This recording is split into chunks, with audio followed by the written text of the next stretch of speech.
today about our wealth strategy. Today, we're going to be talking about part two of our startup funding rounds. So we have seen the part one. This is today's part two, and next time will be part three. All right. So just a quick reminder of what we've seen. And when we talk about startup companies, we need to understand that it is a long process. And when we see here, we have the revenue, all right, and we have the time. And you can see that it takes time for the revenue to start to kick in, okay? And in this case, it is a successful company. We don't know how long it takes. It can be 1 year, 2 years, 3 years, 4 years, 5 years, 10 years, okay? It's a long process, all right? And it's important to understand that for the revenue to start to kick in, it needs time, all right? Time, action, have a plan, working the plan, and so on, all right? So this is very important. And you need to consider that revenue is not profit. Revenue is the money coming in that you're going to use to pay your bills, to pay your investments, to pay all that.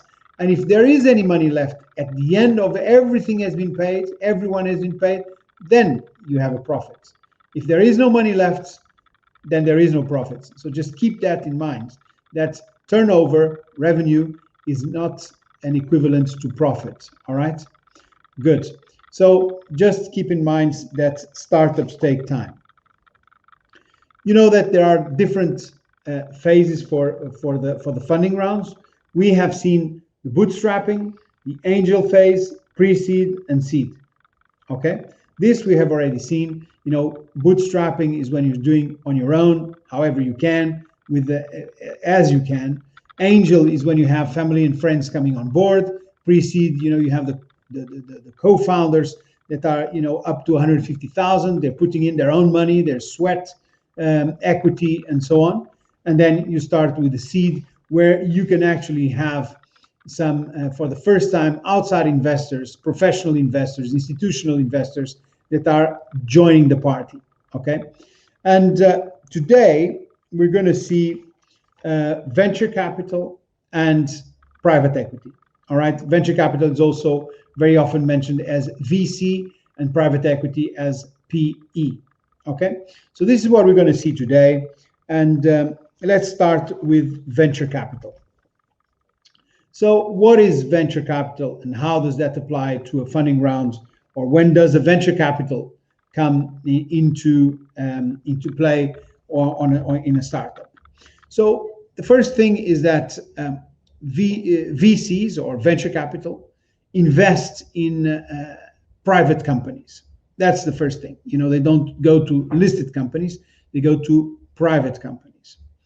And they are searching for early stage companies, startup companies. You know, when we say startup in general, sometimes it's a company that has already been operating for 2, 3, 4 years. You know, let's take a company like Airbnb that right now has filed for IPO. Is it still a startup company? I mean, it's been around for many years and it's generating huge amounts of revenue. Okay, not necessarily profits, but huge amounts of revenue. Everybody knows Airbnb. Is it still a startup company? Well, many people think it is. So, you know, in my opinion, it's no longer really a startup. It's a mature company that is ready to go to the stock market. Okay, even if they still are at a very young age, they're going to have many years ahead of them, but they're already mature enough to go to the stock market and so on. All right. So that's early stage companies. I prefer. It's a term I prefer to just say startup. Startup is just when they are starting up. All right. Okay. Good.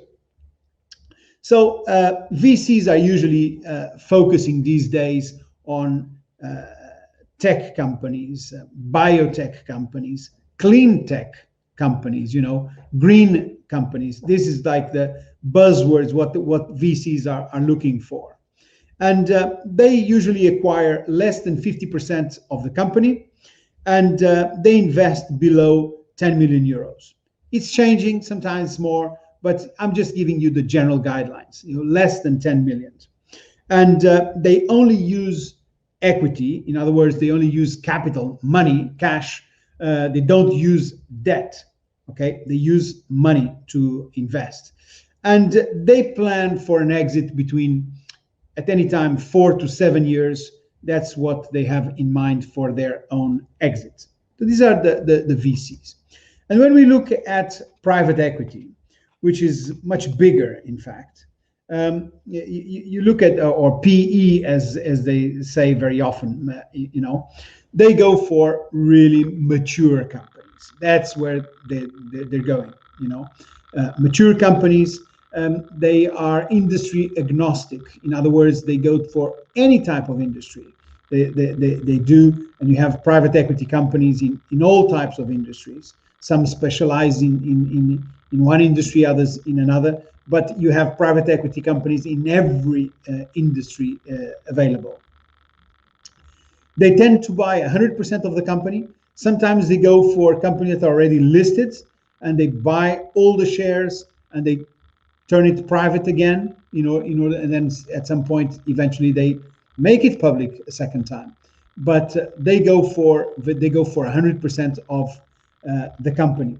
Their investment range can be anywhere from, let's say, 100 million to 10 billion euros, pounds, dollars. Okay, so we're talking now big numbers, big investments, and they invest equity, capital, cash, but their own cash, but also they invest with debt. So that is also important to understand. There's a very big difference between private equity and venture capital. Venture capital does only capital or equity, and private equity does equity and debt. All right, so it's important to understand that. And they plan their exit for anywhere from 6 to 10 years approximately. So when they join, they think, okay, we're in for about 6 to 10 years. That's when we're going to have our exit, which can be, a listing, an IPO, can be a trade sale, or sometimes they do different things, other types of operations. But this is what they do. Okay.